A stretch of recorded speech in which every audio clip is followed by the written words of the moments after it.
Në vijim të informacionit paraprak të dhëndje për aksidentin në aksin rrugor Bushat Mjed, informojmë se specialistët e sektorit të qarkullimit rrugor kanë referuar materiale në prokurori ku nisi procedimi në gjendje të lirë për shtetasin KD 71 vjeç, banues në fshatin Stajk.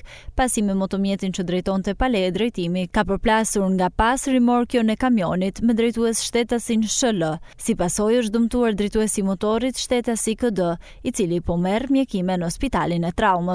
Gjithashtu, specialistët e sektorit të qarkullimit rrugor arrestuan shtetasin RH 18 vjeç, banues në Shkodër, pasi në rrugën Hoxha Tasim, me automjetin që drejtonte pale e drejtimi, ka përplasur 2 automjete të parkuara dhe shtetasin KH 75 vjeç këmbësor, i cili është dëmtuar lehtë. Pas aksidentit, 18 vjeçari është larguar, por është kapur nga shërbimet e policisë. Specialistët për hetimin e krimeve ekonomiko-financiare referuan materiale në prokurori ku nisi procedimi penal për shtetasen L 35 vjeçe, banuese në Shkodër, për veprat penale, moslëshimi i kuponit tatimor dhe fshehje të ardhurave, pasi ushtronte aktivitetin në një lokal pa pajisje kompjuterike dhe sistem të pafiskalizuar dhe lëshonte fatura të paregjistruara në organet tatimore, të cilat u sekuestruan në cilësinë e provës materiale.